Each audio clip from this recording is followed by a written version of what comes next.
Si Duterte lang naman ang naging kauna-unahang pangulo na walang pag-alinlangang pumuna sa namamayagpag na oligarkiya na humahawak ng malaking impluwensya sa bansa.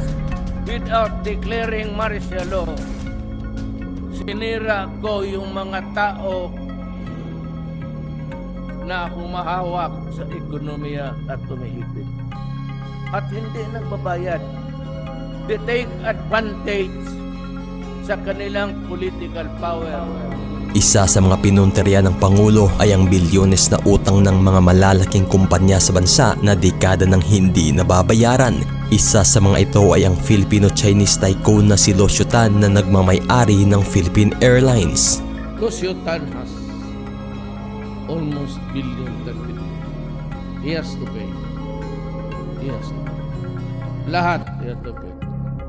Matapos ngang maisapubliko ni Duterte ang naturang bilyones na utang ng Philippine Airlines na pagmamay-ari ni Lucio Tan, binigyang palugit ng Pangulo ang kumpanya ng 10 araw para bayaran ang pagkakautang.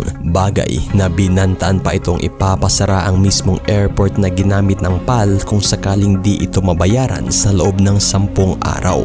Bagay na tanging si Duterte lang ang nakagawa ng ganong banta sa kumpanya dahilan sa tila pangalampag nito. Kung kaya't bago pa man sumapit ang ibinigay na palugit ng Pangulo, kaagad ng binayaran ng mismong PAL ang bilyones nitong utang.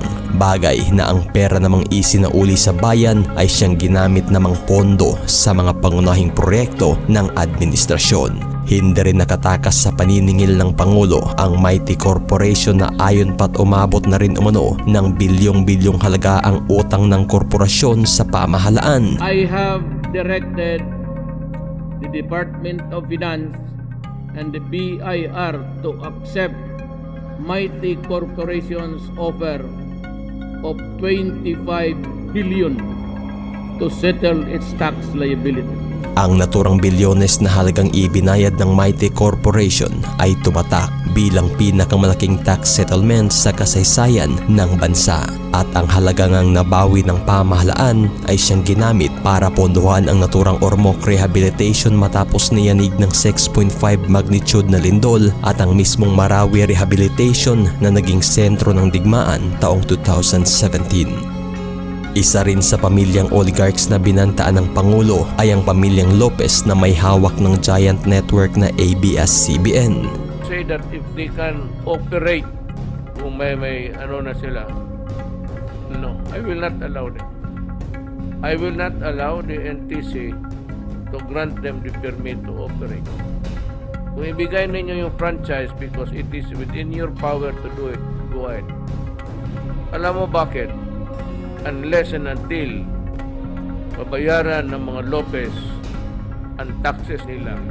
At nang dahil nga sa tila pagpakatigas ng pamilyang Lopez na bayaran ng umano'y bilyones ring taxes sa gobyerno, dito na tuluyan ngang hindi na-renew ng Congress ang prangkisa ng ABS-CBN at tuluyang nasara taong 2020. Bagay na hindi rin nakatakas ang pamilyang Ayala at Panghilinan na nagmamay-ari at kumukontrola ng Maynilad at Manila Waters na siyang nagpapahirap umano sa milyon-milyong Pilipino sa Kamaynilaan. Una nang kinasuhan ng dalawang kumpanya ang mismong gobyerno ng Pilipinas sa Permanent Court of Arbitration sa bansang Singapore sa kadahilanan na nalulugi umano sila ng dahil sa hindi pag-aproba ng gobyerno sa pagtaas ng singil sa tubig. Bagay na naipanalo ito ng kumpanyang Maynilad at Manila Waters kung saan pinagbabayad ang gobyerno natin ng 7.4 billion sa Manila Waters at 3.4 billion naman sa Maynilad.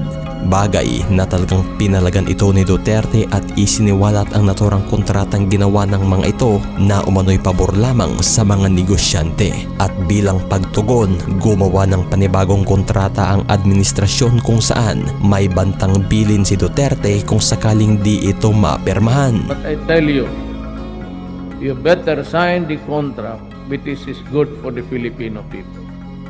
You do not sign it, I take over your operations, water. Isa rin sa talagang naging legasiya ng administrasyon ay ang tinaguriang Build, Build, Build program nito kung saan inaprubahan ni Duterte ang mga malalaking proyekto at infrastruktura ng bansa na matagal nang nakatengka. Isa sa naisakatuparan ng administrasyon ay ang matagal ng planong Metro Manila Subway na may habang 33 kilometers at mayroong 17 station na inaasahang maging fully operational taong 2029. Tinatayang aabot ng 400 billion pesos ang inilagak na pondo ng gobyerno sa naturang proyekto.